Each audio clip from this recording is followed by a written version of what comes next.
اگر کسی دوسرے کی طرف سے حج کر رہا ہے، حج بدل کر رہا ہے،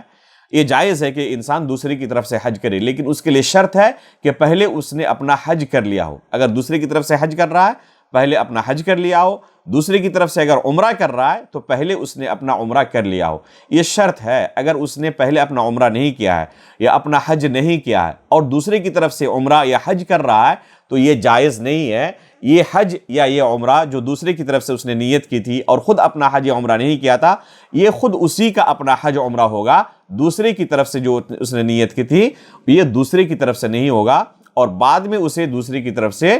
کرنی پڑے گی۔